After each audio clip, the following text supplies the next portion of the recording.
Jay here for Stretford, Paddock. This is the paper talk. As you can see, I'm not outside Old Trafford. I'm tucked away in my kid's bedroom, doing it from here today. A little bit different, but we'll have all the latest news as always. And you can see behind me, I've got posters of Roy Keane and Brian Robson. Now, moving on to the latest Manchester United news, there was a story that broke yesterday about Cristiano Ronaldo having the coronavirus. He's tested positive for coronavirus. And as United fans often do, or as the papers often do, then automatically there's how can we make this about Manchester United? Well, one of the angles is that Bruno Fernandes, who's obviously been playing alongside Ronaldo for Portugal, could have to quarantine. He could miss several games, including the upcoming game against Newcastle, because he's in quarantine, or he would have to quarantine in the same way that Edinson Cavani has to. But apparently, this isn't the case. Now, there's been some reports that he could have to quarantine, but when you look at the policy, the government policy, I know it changes quite a lot, is that athletes are exempt, and he's tested negative, so he shouldn't have to quarantine. He should be free to play as many games as United have coming up. That shouldn't apply to him. So there have been some reports. There's been a few headlines. Oh, Fernandes could miss this game. He could miss that. He could miss up to 4 games.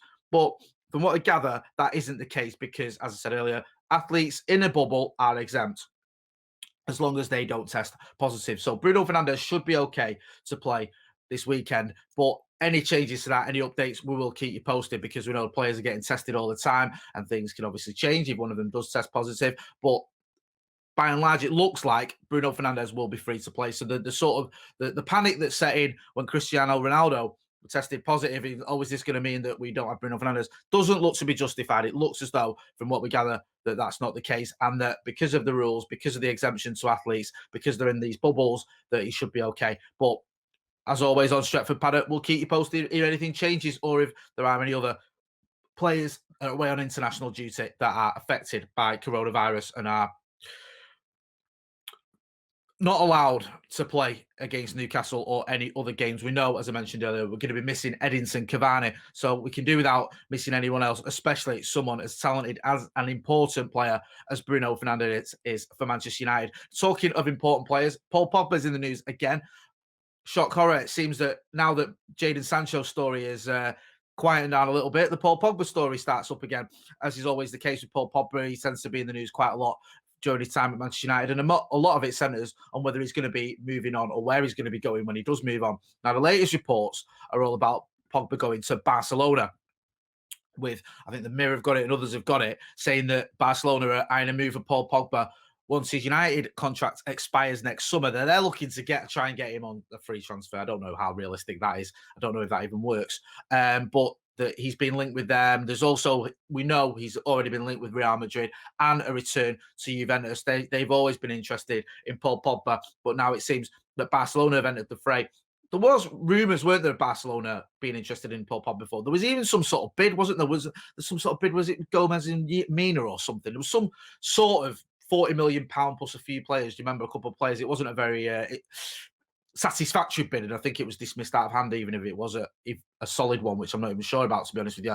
But yeah, apparently Barcelona are interested again in Paul Pogba, looking to get him on a freebie once his contract expires. Now, this story has come from Mundo Deportivo. Now, Mundo Deportivo do like a good, big, clickbaity story, and people sort of give them a little bit of credence because they're obviously a Spanish newspaper or a Spanish publication. So you think, okay, maybe they know a lot about what is going on in Spain and we can trust them. But I've covered a few of these stories recently that have come out of Mundo Deportivo, and a lot of them have stemmed from places like the Daily Star or just, other online publications where you might look and go, really? Can we trust that? And then they'll pick up on it, they'll run with it, and then we get the follow-on stories and reports from places like the Mirror or wherever, where they say, oh, reports in Spain. And you think, oh, well, if the reports in Spain about a Spanish team, maybe there's something in it. Listen, we know Paul Pogba will always be linked with a move away from Manchester United. As sure as the day is long, he's going to be linked with moves away. He has been almost since his second season after he returned back to Manchester United. So there's nothing new there. Barcelona are one of the few clubs that you think could attract Paul Pogba. There's not that many in world football, if we're being honest, because he is a superstar. Whether you like Paul Pogba or not, whether you think he's good enough or not, it doesn't matter. He is one of the biggest stars in the world. He would command a big fee. He would command big wages. I know they're looking to get him on a free. Even if they were to get him on a free, they're still going to have to pay a lot of money for his wages. So, it's still going to cost them money. And also, Paul Pogba, you don't expect him to go to someone that isn't an elite club, and Barcelona are an elite club. So Barcelona may be looking at Paul Pogba. As I said, they've looked at him before. It wouldn't be the biggest shock if they were, but we'll have to wait and see how sort of realistic that interest is and how realistic it is for them to think they could get him on a free transfer. We are going to be speaking to James Cooper a little bit later on the Tier 1 Transfer podcast. We'll be getting him on the contract situation with Paul Pogba and other things as well, of course, because I think there was talk during the summer that Paul Pogba was ready to sign a new deal, that Mino Raiola, his agent, was open to that. Now it seems to have quieted down a little bit. We know that Paul Pogba's not had the greatest start to the season this season. I mean, to be fair, not many Manchester United players have, and he's also been recovering, even if I get my words out, from the coronavirus. So we have to sort of take that into account. But we'll see what happens with Paul Pogba. Speculation and Paul Pogba go hand in hand, but we will what most United fans would want to see him sign a new deal, end that speculation, and commit his long-term future to the club. So we'll see where we're up to with that, and we'll give you any updates. But at the moment, there's reports coming out there that Barcelona could be in him and could be trying to get him on the cheap. Now, a big story that was doing the rounds yesterday, it's not really a story, it was more of a reaction to an interview, and that was one that Paul Pogba, I've got Paul Pogba on the brain. Paul Scholes gave an interview where he spoke about, amongst other things, Anthony Martial. Now, he said, the problem with Manchester United's forwards is that none of them is an actual centre forward. Martial almost conned us into thinking he was one at the end of last season because he scored so many goals and was quite good. Now, a lot of people were quite angry at that. They were like, what do you mean he conned us? And why are you criticising Martial? What's with the Martial slander? All that sort of stuff. Now, I keep saying Paul Pogba, but forgive me, I've got Paul Pogba-itis. I've got him on the brain. Paul Scholes has spoken very highly of Andy Martial in the past, and he's spoken about the good job he's doing as a number 9. So it seems a little bit odd that now he's saying, well, Martial has almost conned us with how he's been acting. I mean, with how he's been playing and the fact that he's been playing so well. I mean, it doesn't matter where you stand with it, whether you agree with Paul Scholes' comments or not.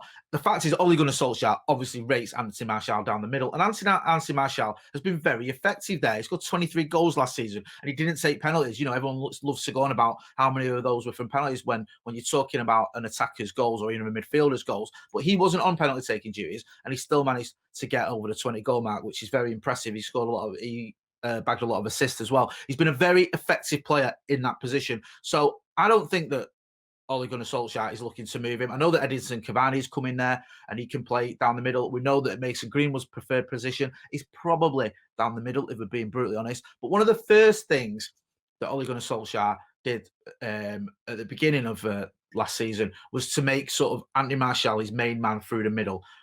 Romelu Lukaku was moved on. Marcus Rashford was moved over to the left, and it became obvious that Ole Gunnar Solskjaer wanted Anthony Martial down the middle, and Anthony Martial did a very good job there. So whilst I understand that Paul Scholes may say he's not a typical side forward, or he may look at him and go, he's not you sort of what you class as an out number 9. He likes to drop deep at times. He likes to drift out wide, but he's a modern type of footballer, and he does a very good job in that number 9 position. So I don't think that Paul Scholes' comments are going to carry any weight with Ole Gunnar Solskjaer. I know he's a former teammate, but a lot of people jumping on the back of it. They're almost a little bit contradictory to what some of the earlier comments that Paul Scholes has said, where Paul Scholes has said what a good job Anthony Martial can do down the middle. So I wouldn't look too much into it, but it has sort of ruffled a few feathers, and quite a lot of people aren't happy about the fact that they see it as criticism from Scholes of Anthony Martial. I don't know if it is criticism, to be honest with you. I think he's just trying to point out the type of player that Anthony Martial is. But as I said earlier, I don't know if Ole Gunnar Solskjaer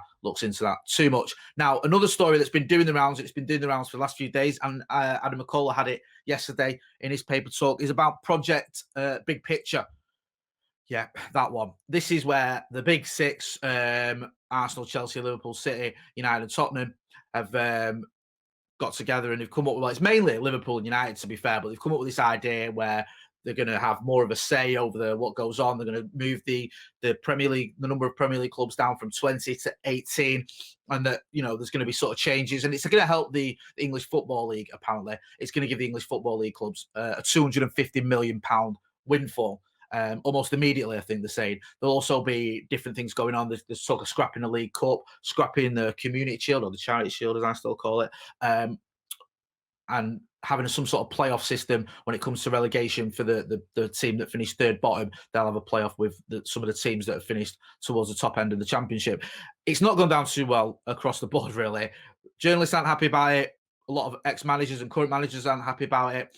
And also fan groups aren't happy about it. Now, most Manchester United Supporters Trust have issued a statement, and it's a joint statement. They've got together with Arsenal Supporters Trust, Chelsea Supporters Trust, Spirit of Shankly, who cover Liverpool, City, and Spurs Supporters Trust as well.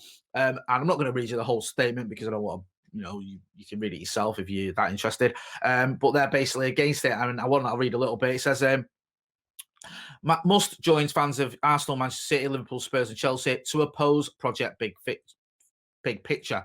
The fans we represent are fortunate to support clubs that regularly secure the largest financial revenues in the Premier League, but all of us understand football doesn't work in isolation. It's a family. It requires a fair share of resources that ensure that the Premier League is competitive to watch and that the lower leagues flourish as part of our national game.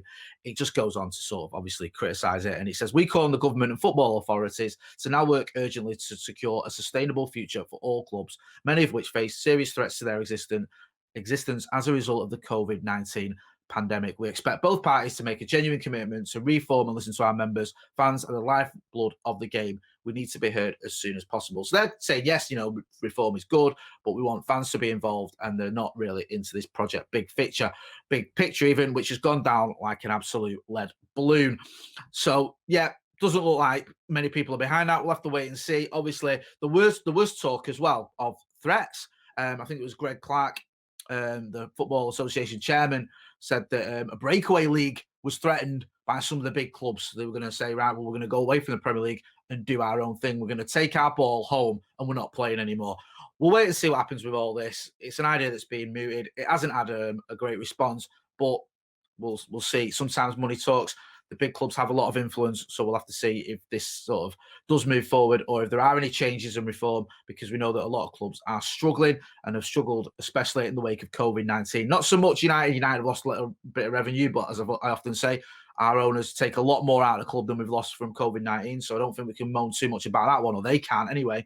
But a lot of lower league clubs have struggled without fans in the game, in the grounds, and could be going under. So looks like reform could be on the cards. So that's been the paper talk, not outside Old Trafford, as you can see, as I said earlier, but we will be back outside Old Trafford soon. We'll also have lots of videos coming up. We'll have the Tier 1 Transfer podcast, like I mentioned earlier. We'll have previews, the Devils podcast. We'll be looking towards the Newcastle game, and we'll also have the watch along and the fan cams and the live review of that game as well, and all the stuff that you love and know on the channel. So get involved in the comments. Let us know what you think about Bruno. Let us know what you think about Paul Pogba. Let us know what you think about Scholes' comments. Let us know what you think about Project Big Picture.